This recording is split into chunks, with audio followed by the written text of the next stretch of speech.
ladies and gentlemen. Welcome to the Broken Tables podcast. Today we are having a discussion about Tony Khan's tweets on Friday about the Forbidden Door and his recent signing. And today I have my good friend Rome with me. How you doing, man? What's going on, man? Doing good, man. Doing good. So what did you think about Tony's tweet when you first saw this?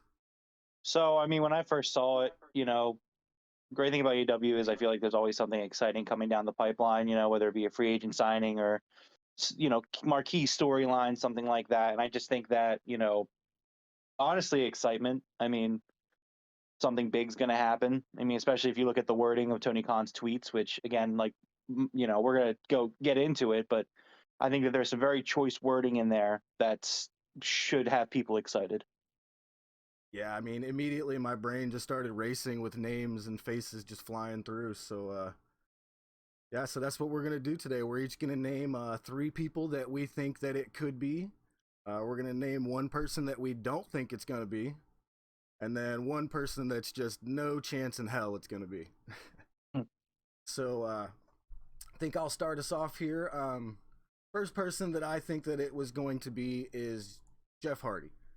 The way that he worded this with, Forbidden Door, technically Jeff Hardy is still under his non-compete contract with the WWE, but he does have the option to buy it out. I was watching Matt Hardy's stream on Twitch yesterday, and it was the House Hardy stream, and he kept on saying how he doesn't think it's going to be Jeff, but then he mentioned to Rebby, he says, unless Tony bought out the remainder of his contract and didn't tell me, and then that was kind of it. So it was a really odd way that he was talking about it yesterday, but I have a feeling that it could be Jeff Hardy just because of the still being under contract thing. Yeah, What definitely. do you Well, think about Jeff so Hardy? right. Well, so definitely getting into it, I would say that, we came into this conversation with three in mind. Jeff Hardy is also one of mine, one of my Okay. choices. I do think it's a spot that makes sense for him. Him and Cassidy. I think that would make sense. Um, Clearly, I think they're starting to move Matt Hardy away from the HFO, or at least they're getting ready to move him away from that. And I think that putting Jeff Hardy in this spot really just kind of injects him into this HFO storyline. Because you got the Hardy brothers and you got Private Party, and that can lead to a bunch of fun stuff. And really, at the end of the day, I mean, we know Jeff's coming. I mean, it's super clear. And I think a lot of these names that we're going to talk about today, it's not a question of you know are they coming? It's a question of, is this the spot for them? And I think in terms of a booking and storyline perspective, it makes the most sense for Jeff. Um, also considering that this match is a qualifier for a ladder match. I mean, Jeff Hardy in a ladder match in AEW, that sounds pretty cool. Yeah, I could not agree with you more on that one. Yeah, absolutely. It's exciting. I mean, like, again, that's the great thing about AEW is just for the past, like, what is it? I mean, I don't want to say the company's whole history, but it's just been a very consistent stream of new faces coming in and really freshening up the product, and it's an already great product in my opinion. Um, Yep. but yeah. All right, I completely agree. So that was your first one as well. Let's go to our second ones here. Mm. So my second one that I think it might be, and God, I hope, is Will Osprey. Um, he's currently signed to New Japan Pro Wrestling, as far as I know, and just the way Tony was talking about Forbidden Door and things like that, I feel like this would be a huge signing for AEW, and this would definitely get people talking. Yeah, absolutely. I think that. So I don't think this is the spot for him.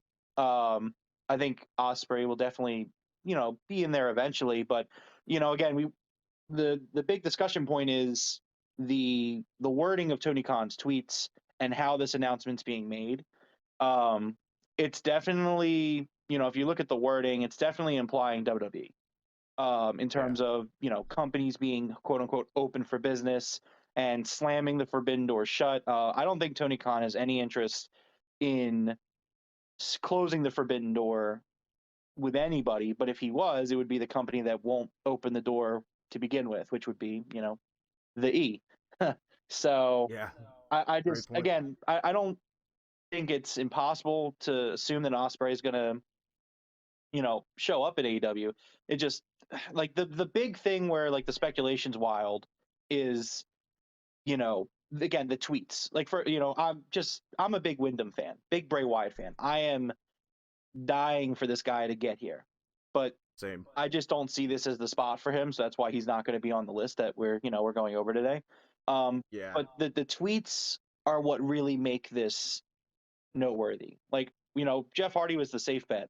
I have two more picks that are going to be pretty crazy, in my opinion. I think they're a little out there, but I'm going to go with it. I'm going to roll with it. So, No, yeah, I actually do agree with you. This doesn't seem like the spot for Osprey. This is just my heart speaking over my brain here. yeah, absolutely. So, Well, it's yeah, let's wrestling, get. man. Gotta love it. You gotta enjoy it. So, there's nothing wrong with Yep, that. yep. So, let's get to your number two here. Who you got next? So my number two is, you're put your tinfoil hats on because this is a little wild, but I mean, the historical significance of if this were to happen, it just would be mind blowing. Um, but my second pick of a possible person debuting in this spot is Shane McMahon. Um, Woo! like again, like even just thinking about it, like goosebumps. Not because of Shane's ability to work in the ring, but just like, can you imagine like Shane debuts next week on Dynamite, and then like obviously that's a great moment, but like maybe the next week they open Dynamite live on TBS with Shane McMahon in the ring with a microphone.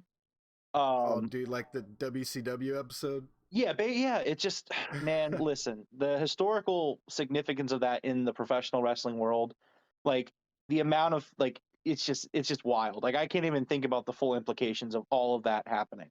Um, but I mean, like, let's look at what's transpired over the last few weeks. Royal Rumble was crap. Like, I personally am someone who doesn't watch that product anymore because I feel like that's a topic for another podcast, another day down the road. But Yeah. I'm out of that spectrum. I'm a professional wrestling fan, not a sports entertainment fan. Um, but the Rumble happens. I do watch the Rumble. I have Peacock included with my Comcast, so I didn't pay for it. But watch the Rumble. Shane was in it. Shane got eliminated.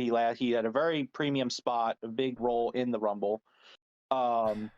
Which baffling. But Fightful was actually reporting on that yesterday. Apparently Vince put him in that spot, um not Shane. Because originally there were a lot of the reports I was reading was that Shane put himself and booked himself like that. But apparently Shane wanted to go out number one overall and Jeez. just kind of do his thing in the first half. I don't Again, I mean, that's just the headline I saw from Fightful. I don't subscribe to Fightful. I just read the headlines. So Yeah. take that with what you See, will. I don't have the full scoop. But I mean, that happened.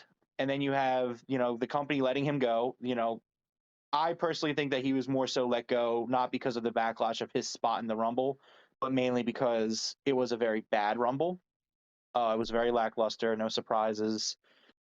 The Rumble really also showcased WWE's failure to create new stars because again I don't watch the product regularly and I'm sitting there yep. we were texting back and forth and I'm just like people are coming out and I'm like I don't know like who the fuck is this guy, who is Madcap Moss, like I don't know, and like it. I think I texted you. I texted you. What the fuck is a madcap moss? Yeah, right, exactly. It's just like this is WWE's failure to create new stars because even though I don't watch the product, I still pay attention to it. Like I read, I'm on Twitter, I'm on Reddit, I do hear what happens in the company, so it's not like I'm completely like oblivious to what's going on over there. Um, but so like I think they let Shane go because of the Rumble sucked, and I think Shane Yeah. is furious. I do believe a lot of those reports that he's really upset about being let go, and he is mad about it. Um, and I don't know, man. I just apparently again this is all just sources and reports and stuff like that. But there's a mutual friend between Shane and TK, and apparently like they're trying to make it happen. I mean, I Man, I don't know. it, I just if that happened, my mind would be blown. yeah, man. And it's just again like the amount of eyes. Like AEW is at a point where they're trying to get as many eyes on their product as possible while still retaining their core audience, which is a very difficult thing to do. Um, But I think Shane is somebody that, you know, Shane, I would say Shane has paid his dues in the wrestling business. I mean, the guy literally dies at least once a year Yeah, for yeah, for the sake of a good match. And the dude's in his 50s, you know. So like again, like I'm not saying they should bring in Shane for his wrestling ability, but again, like Shane McMahon, the name, he's a decent talker. He's not the worst promo I've ever heard. Um, so I mean, it would be crazy, and it is very out there. Like we're talking like Shane burning the bridge with his family, and but again, the tweets of TK are so significant, and that's why I just think that like this isn't just some guy coming in. This isn't just somebody, and we're gonna touch on a few people we don't think it's gonna be, but this isn't just some guy who got released, whose 90-day ran up, and he's coming into AEW. Like Tony Khan has never worded it this way. He is using terminology of he's coming through the forbidden door and slamming the door shut. I mean, like yeah, things like that. Like this guy's gonna burn bridges. And again, like looking at the tweets, Tony Khan saying like I'm okay with him doing that. Like the person can come through and close the door. That's their right. They can do that. And it's just right now, like if you ask me, like out of everybody who I can think of, who makes the most sense in this spot, who's also furious with WWE right now, that's in the business. I mean, like Shane's the guy that comes to mind. Uh, so I mean, you make some good points, man. You actually made my eyes open here a couple times. So it just makes too much sense. And again, it's like it doesn't sound like something that would ever happen. But I mean, CM Punk joining AEW didn't sound like something that would ever going to happen. I'm a diehard CM Punk fan. I waited 7 years yeah, for that guy. I didn't think he was ever going to actually come back, but I was waiting for me the day, neither. and he came back. Brian Danielson, it's another one where it's like I thought he was done. I thought like he's married to Brie, who's I think mom is married to John Laurinaitis. Like Brian is like in association, like he's a member of that family. So it's like I didn't think Yeah, Brian Danielson would ever make it there either. So it's like yeah, this wouldn't even be the first time that I'm sitting here saying that about someone joining AEW. So, I'm going with it. yeah. When Punk didn't show up to Chicago the first time, I was like, okay, he's just done. He's not coming back. And then next year, there it was. So Yeah, it was incredible. all right, let's get to our third picks here. So for my next one, mine's a long shot because of the legal implications of this one, Mhm. but I have Mustafa Ali. Um, I really think that if Tony Khan, doesn't mind getting into a messy battle here, Mustafa could give the finger and just show up. But I think the legal implications of this might be more than I could even be aware of. Like, I'm not sure if that would be contract tampering and things like that to where AEW themselves could literally get in trouble. But Ali could probably just forfeit his entire contract salary and be done with them, you know? Right. Yeah, like I'm not a lawyer. Yeah. So I mean, I don't know, like I hear you, and I think that that's an intriguing option. And if there's any way that Tony Khan can do that without, you know, finding himself in a huge legal battle, then like I think that would be a great pick. The problem I Yeah. think is Mustafa Ali, and it is bad to say because I actually think he's a great worker. I really like his stuff that I've watched, but I don't know if Mustafa Ali is that hill to die on. You know what I mean? Like I don't think Tony Khan's gonna get into all this legal stuff for a guy that's gonna come in and you know he'll be a nice part of the roster, but like Yep, he's I not got gonna you. be a top five in the company, not right Yep, off the I bat got at you. least. I do get that one. I get it. All right, so yeah, let's move past this one because it's very, very unlikely, and let's get to your third one here. So my third one would be very underwhelming for a lot of fans. But for the sake of the storyline, roll with me on this one. Okay. So I'm going to paint you a picture. So it's Dynamite, TBS. Let's say they open with the match, right? Or you know what? No, let's say they close with the match. And, Isaiah Cassidy comes out. Crowds, so excited, and they come to a hush because, the music's off and they're waiting for the entrance to hit.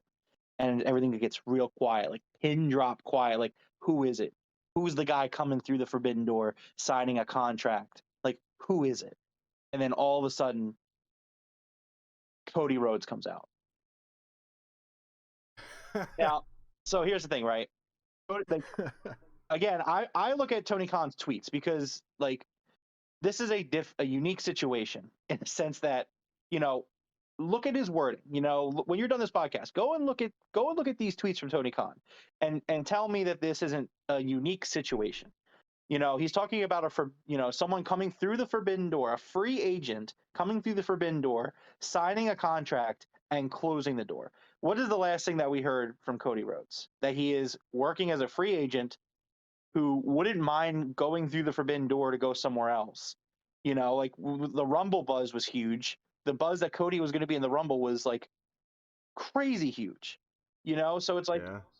Cody knows what he's doing. I'm a big Cody Rhodes fan. Okay. And I understand that, like, some people are sick of the guy. I can never be sick of him. I'm a huge fan.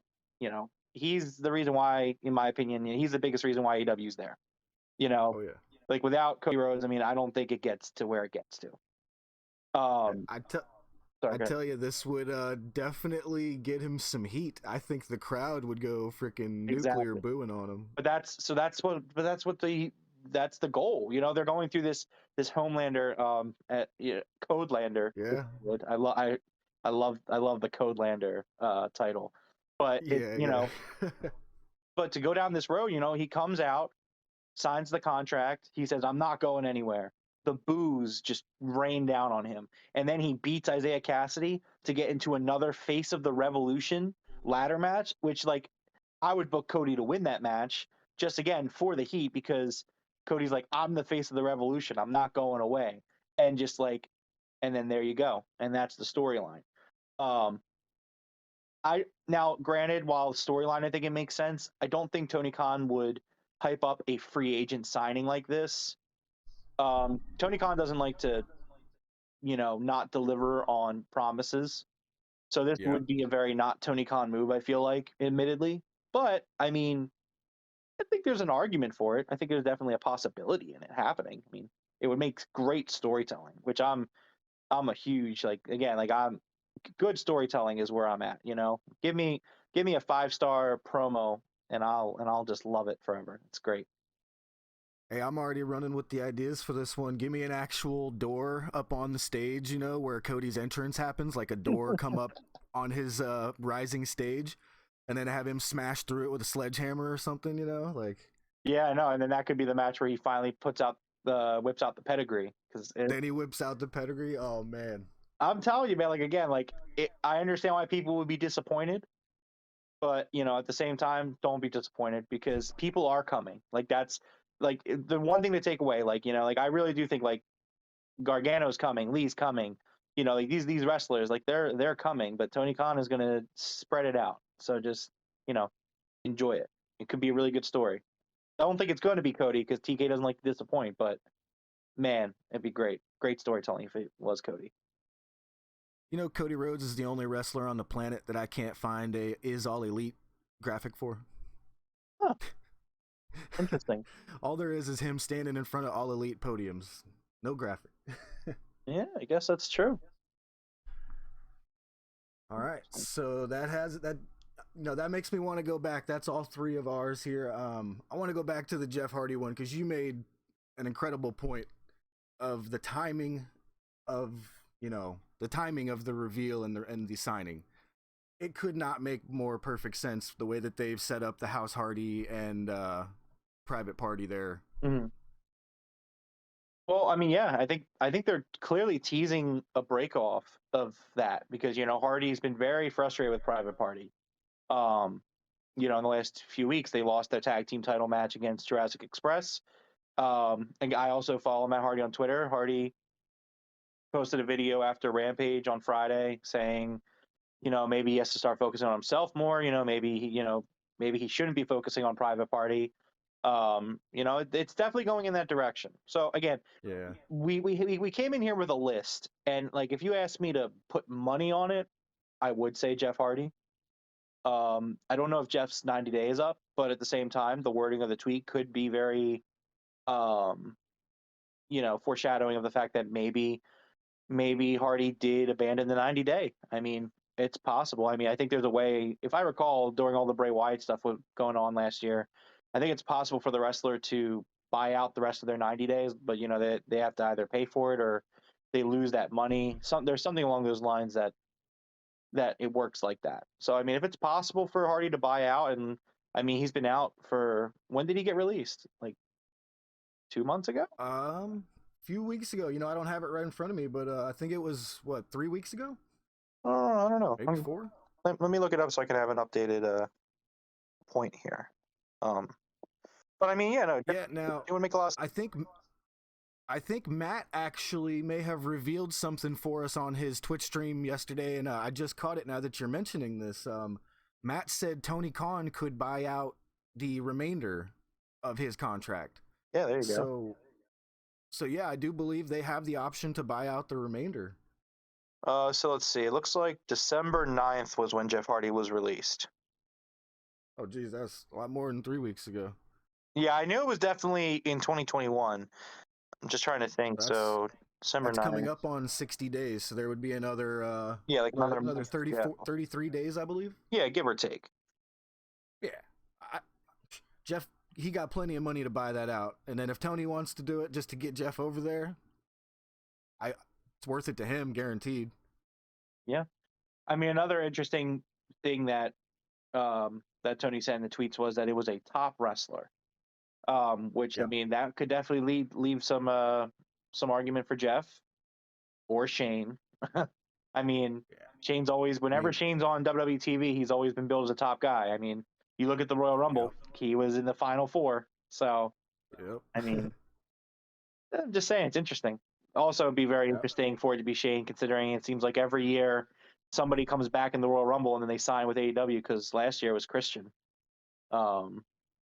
Christian had he was in that Rumble last year, and then he debuted in AEW in, I think it was March, something like that. Something like that, yeah. I think it was at Revolution. But I mean, yeah, it's gonna be a fun surprise no matter who it is, I think.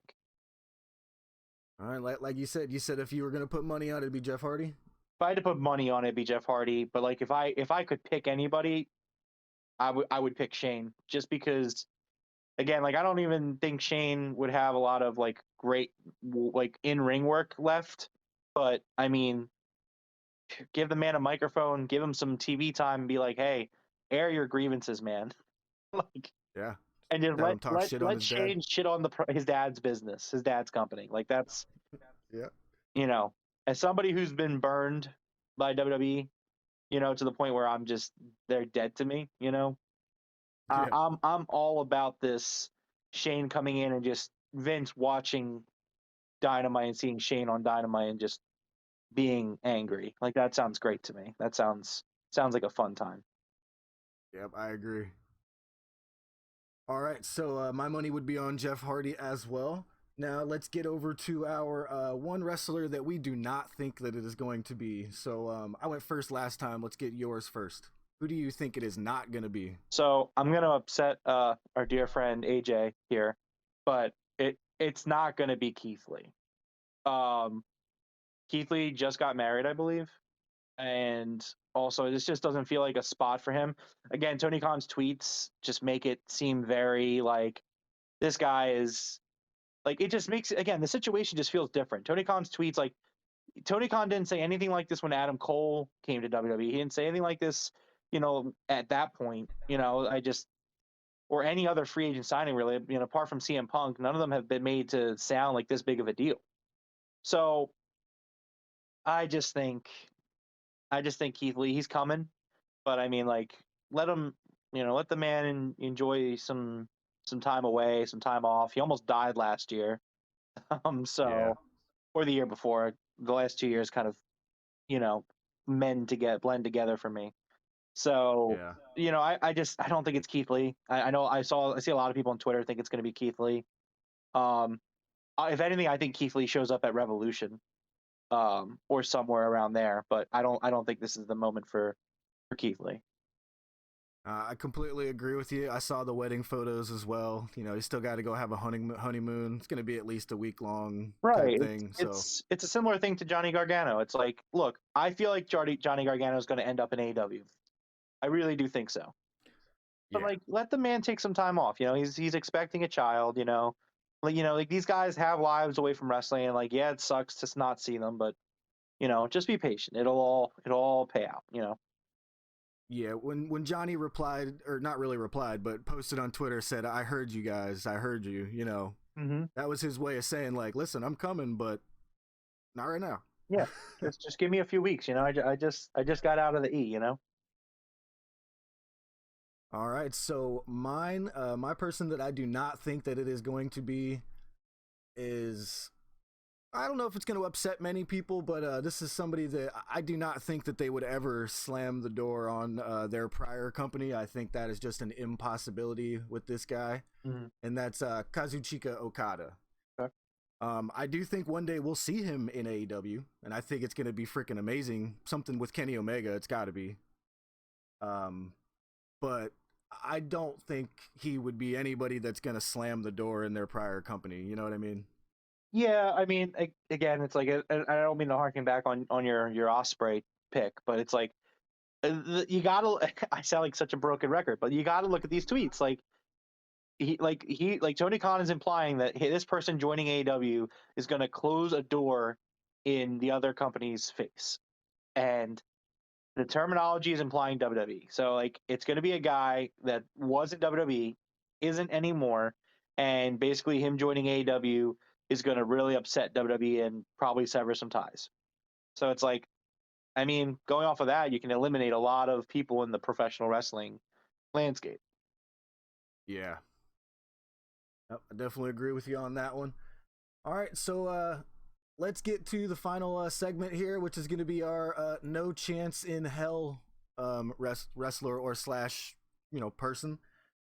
Um, I think most of us are all going to agree that there is no chance in hell that it is going to be Triple H, Paul Levesque. My, Yeah. my brain would explode if Triple H showed up here. Um, but the possibilities between him and Cody now would be crazy. Yeah, it would be wild. It's funny because you mentioned it because I did see someone on Reddit last night say, "Hey, hear me out. It sounds crazy, but it's Triple H." And you know what? It was a really well written post. Like I read it and I was like, "Hey, man, like I'm hearing what you're saying, but I mean, I just no way. Like I'm a big Triple H guy. Like I know people like hated him as a performer because he like the golden shovel and all that, but like I mean, growing up, he was one of my three favorites. Him, Shawn Michaels, and probably Undertaker. They were my big three as a kid. So it's like I get it, but it's just like Triple H has every reason to leave that company, Oh yeah, but I just don't think he will because of Stephanie. yeah, Because at the end of the day, like Vince is getting older, and if Triple H wants to stay in the wrestling business outside of WWE, that means he's going to be competing directly against his wife because I think Stephanie is going to have. I don't think Stephanie's necessarily taking over, but I think Stephanie's going to have a major role to play after Vince is gone. yeah. Um, or I maybe hope I'm so. I wrong. hope Maybe Nick it'll Khan be. doesn't take over. I was going to say maybe I'm wrong. Maybe it'll be Nick Khan. It'll probably be Nick Khan. So that would make that Yeah. point invalid. But I don't know. It doesn't sound very feasible at this point. No, yeah. My brain also wonders, like, do I even want to see that? Like, it goes back and forth. Like, yeah, him and Cody, but then I'm just like, no, I don't know if I want him over there. Well, I'm a big again. It's so contradictory, but I'm a big Triple H Yeah. fan. I loved seeing what he was doing with the original NXT. If NXT was something that existed in a vacuum and by itself, and the main roster wasn't a thing, I still would have watched NXT up until the death of the Black and Gold. Oh yeah. Um, Yep. I stopped watching a few years before that just because of the predictability of NXT because of the main roster existing. It just made NXT feel small time and just everything was super predictable. Um, so like I hate what they did to Triple H, because that guy was trying to set up the future of the business. And they killed him. They completely killed him to the point where he It's had heart issues. And like, I mean, they say it wasn't related, but like, it's hard not to think it was related. Like this guy was running the most successful, not successful, but the most popular branch of your wrestling company. You know, it was getting all like the core wrestling, professional wrestling fans and the sports entertainment fans were all watching NXT, yep. or at least paying attention to it. And it just, It was killed it. terrible what they did to Triple H. It was one of the biggest travesties in wrestling history. The Black and Gold was one of the best companies around, and they've destroyed it. It's a bunch of rainbows now. So Yeah. crazy. Not even about color scheme. It's just the general presentation. It's just the tone of it. Like, Yeah. it's developmental, you know, and Yeah. that's fine. And Yeah. NXT was always developmental, but it always felt like there was more to it. Like, I remember, you know, back in the day, like watching early NXT, like Seth Rollins and Bray Wyatt, and like you just felt like, man, these guys are all such a big deal, you know. And Yep. nowadays, like I read like about NXT and I watch a few clips, and I'm like, these people feel so irrelevant. Like, Yeah. no one in that Like you company got matters because they don't want anyone to be a star. So like how are we supposed to get into like high school PE teacher characters and like a girl who's sleepy and a girl who's like got a daddy's girl complex? Like none of that. I just don't get it. You know. I think that it's But possible to make any gimmick work as long as you put the effort in to make it work. Um, yeah. I mean, you look at Orange Cassidy. Like, I am a huge Orange Cassidy fan. Um, and that dude, he's a dude that doesn't really care. If he wanted to care, he'd be the best in the world champion if he cared all the time. But you know, he's just like, whatever, man. I'm just doing me. And Yep. I love that gimmick. I love the character. I love his in ring work. It's great. You know, I think you can make anything work as long as you put the effort in and actually respect your audience. Like, you know, like that's the thing about AEW is, you know, we could both be extremely right, or, you know, and nail this pick, or we could just be really wrong. But at the end of the day, I don't think that the pick is going to be something that like that you know, insults our intelligence as fans. And Tony Khan always does things with that in mind. He's like, my fans are my, you know, they're my customers, but they're also, you know, like he's a fan too. I've been to 2 AEW shows, and this guy comes out at the end of every show and Yep. talks about, you know, he thanks everybody for coming. He talks about it. The Philly show, you know, because we're, you know, we're from Philly, Yep. was especially like, this dude's just a wrestling fan. You know, he came out and talked about how when he was younger, the only place he wanted to be as a wrestling fan was Philadelphia. You know, and just hearing him talk about, you know, tell stories for a few minutes before the show closes, like, dude's like, those are his people, and he's going to take care of us. And you know, like, I just have faith in them. That's the other thing. You know, I was talking to a friend the other day, and he was like, I don't know, man. I think Shane coming to AEW would be awful. And I'm like, I don't think it'd be awful at all, because I trust Tony Khan. The guy has earned the goodwill at this point, where it's like, okay, well, yeah, on paper, like I wouldn't be super thrilled to hear Shane coming in there and trying to make creative decisions, but I mean, I trust Tony Khan. I think Tony Khan can handle it. So why Yeah. not? I agree. All right. Well, thanks for getting us back on track there. So Jeff Hardy seems to be both of our picks here. Um, we shall see if anything else comes up over the next couple days before Wednesday Night Dynamite. But I think that's going to do it for this episode. Thanks for joining me, Rome. Absolutely. Love being here. Right on, and thank you guys for listening. And everybody, give us a like and subscribe, and don't mind throwing some comments down there telling us what you think. Have a good one.